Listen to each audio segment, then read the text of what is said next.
It's the first week of March, and when you're not planning course selection, studying for midterms, or wandering through the snow, you can tune in to find the latest on the Rider community.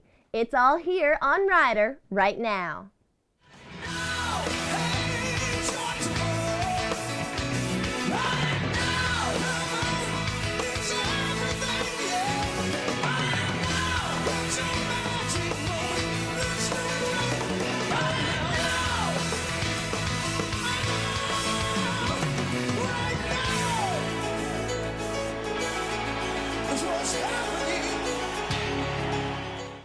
Welcome back. I'm your host, Kelly Dixon. Can you believe that spring is right around the corner and we had a snow day earlier this week? After a few weeks of classes, a day off was what many students needed. It's that time of year again, and I hope you're ready to set your clocks ahead as daylight savings time is quickly approaching. Kathleen has some ideas on how to adjust to the time change. Hey Ryder, with the recent blizzard, it's hard to believe that spring's right around the corner. It's also hard to believe that this Sunday, March 8th, we'll be losing an hour of sleep because of daylight savings time. If you don't know what to do with your extra hour of light, you're in luck because I'm searching the campus for things to do. The SRC holds more than just the gym and is a great place to hang out with friends. Ping pong is a fun alternative to working out and a great way to relieve extra stress brought on by work and class. Need a quick caffeine fix or a cool place to get some extra work done? Well, Starbucks offers a variety of desserts and beverages to fulfill your every need. Pool, or billiards if you prefer, is not only a bar game. The SRC has 2 pool tables ready for students who enjoy a friendly competition. Thinking about going home to play video games? Well, don't go any further because the SRC lobby also holds 3 video game stations for Xbox, Wii, Guitar Hero, and PlayStation. I think I'm going to try the Guitar Hero later. Well, I don't know about you, but I'm using my extra hour to catch up on some sleep. For Ryder Right Now, this has been Kathleen DeFrancesco. I'm sure when you were in your room enjoying your snow day, you might have heard the latest on the Chris Brown and Rihanna domestic abuse case. Eva was able to talk to Rider students on how they feel about domestic violence involving young adults. In the latest of Hollywood's couples, Chris Brown and Rihanna have recently had a domestic abuse situation that shocked the public. Marks on her arms and perhaps her fingers too, and apparently this altercation again happened after a big party in Hollywood, and Chris Brown, you'll remember, was arrested and booked and then bailed out of jail on this charge. So the 2 stars are both young adults in their 20s, making the story more relevant to Rider students. Youngsters now are starting at an early age to get like that. Like usually should be at an older age when all the frustration and stress should come into play, but apparently not. Abuse is wrong among any adults, you know what I'm saying? It's not right for anybody to put their hands on anybody. For the most part, students felt there are situations or environments to attribute to domestic violence.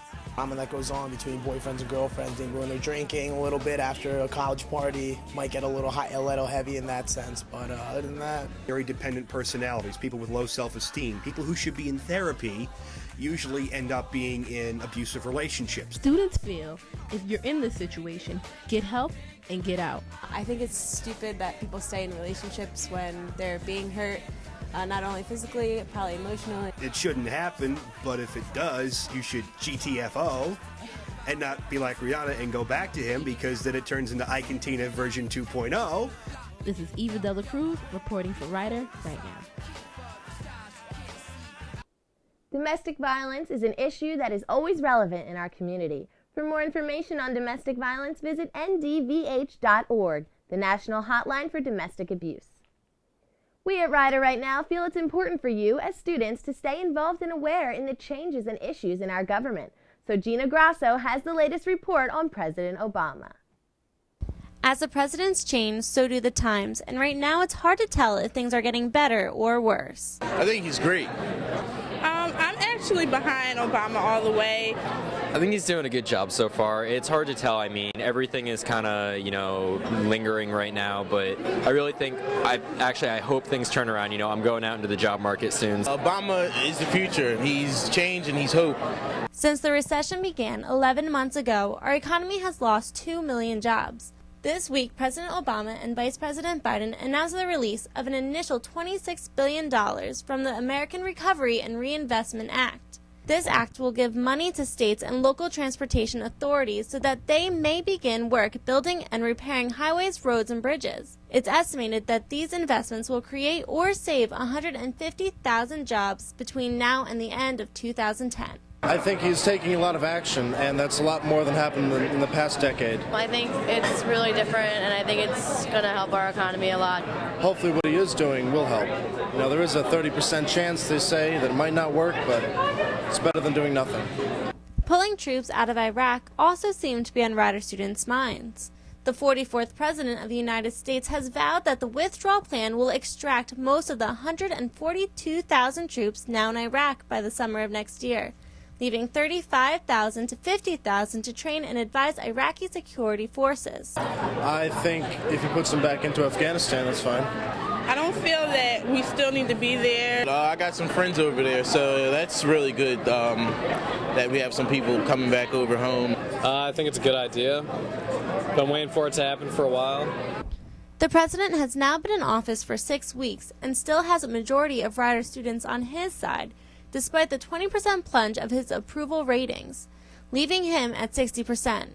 For Rider Right Now, I'm Gina Grasso. If you have an interest in politics and government, then maybe it's time to check out the university Republicans or Democrats on campus. Think running cross country is hard? Then try doing it in a dress. I have the lowdown on the running of the brides that is surely an event to witness.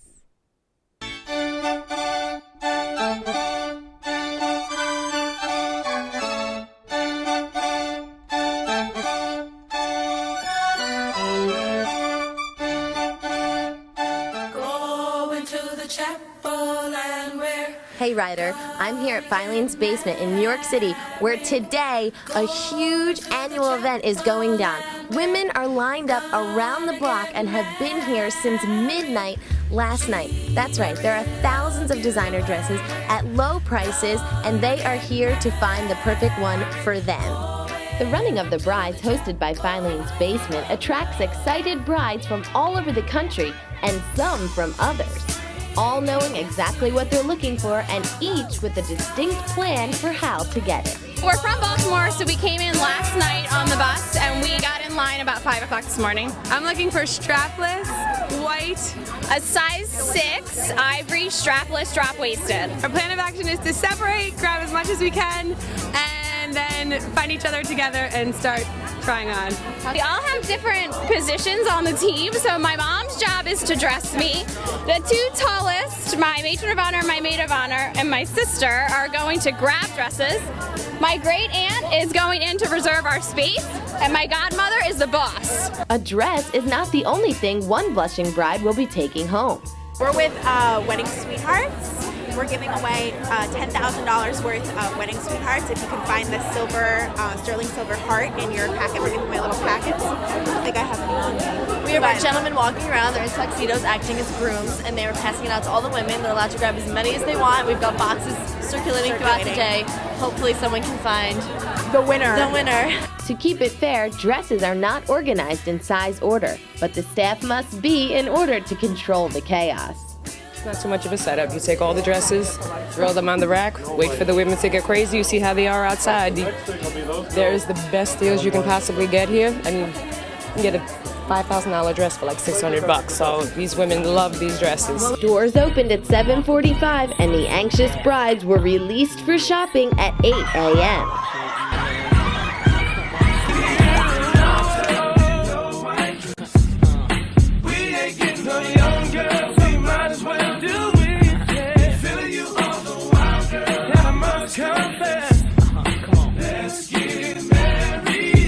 Beg, barter, and steal is what a bride has to do in order to get the dress she wants. Oh, I think this is the one. It only took a few seconds for the racks to clear, but as you can see, the chaos will continue, and I got a little something for myself. From Filene's Basement in New York City, this has been Kelly Dixon. Running to class is something many students have had to deal with due to the issue of parking on campus. Lou has everything you need to know about the completion of the new parking lots.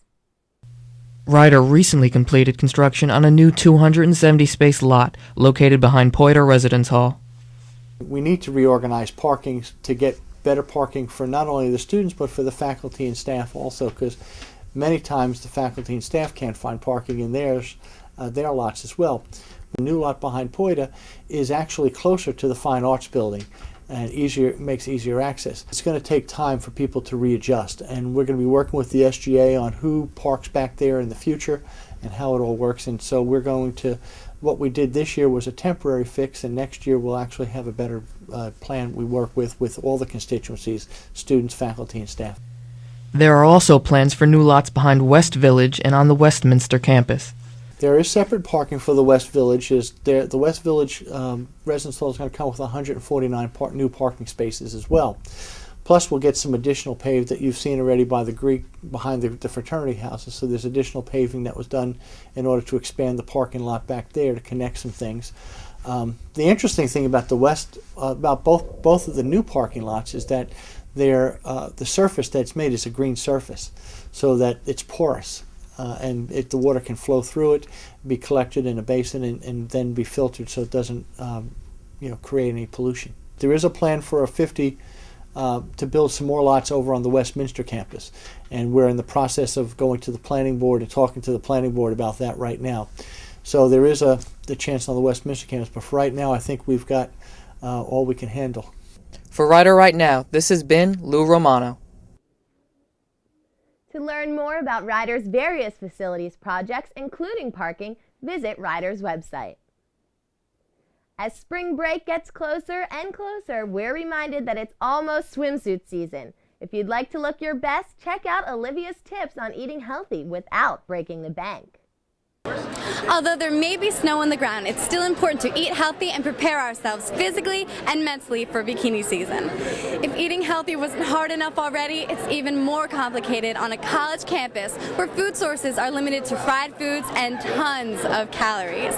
So here are some tips for getting the best results out of a diet here at Rider University. Don't skip meals or snacks. Most people think that they are saving calories, but the plan backfires when they snack on less healthy foods later. And skipping meals slows your metabolism down. It is important to keep it continually burning fat. Carbs are okay, but only if you watch portion sizes and they are the right kinds of carbs. Eat protein with every meal. Among other benefits, it helps you to stay fuller longer, and it is necessary to prevent you from burning muscle mass. Drink plenty of water. Make sure you drink 8 to 10 glasses each day. This will help keep you hydrated and feeling full. Try to really limit refined sugars and starches like white flour. Not only are they nutrient poor, but they can stimulate appetite by activating insulin and actually leaving you more hungry than before you ate. Limit sodium to that which exists naturally in foods. Don't add any salt to your meals, and try to avoid processed foods that have added sodium like snack foods, canned foods, and frozen foods. Try to restrict or eliminate alcoholic beverages. They are very high in calories, low in nutrients, and when you've had a few drinks, food choices often get sloppy. Design a meal plan with principles to help keep your blood sugars stable. This will help you feel fuller longer and keep your energy level up. Some foods help while others not so much. Here's a list of things to avoid. White bread, white rice, pastry, cookies, white flour pasta, sugary cereals, sweetened yogurt, sports drinks, pizza, French fries, chips, muffins, ice cream, alcoholic beverages, gravy, creamy sauces, and soda. I don't know about you, but that definitely sounds like my diet. So what can you eat? If you look past the fried foods and delicious cereals, Dailies actually offers great foods to support your diet. You can always find fresh fruits and veggies. There is also a huge assortment of beans and nuts. This is perfect for getting fat-free complete protein in your meal. Also, if making a salad, add some nutrients to it and replace romaine lettuce with spinach. Still hungry? Just a small scoop of hummus Dailies provides each day will fill you up for hours. There may be snow on the ground now, but in order for bikini season to come, dieting season has to start now. For Rider Right Now, I'm Olivia Hoff. Well, that's all we had for you this week. I'm your host, Kelly Dixon. See you later, Rider.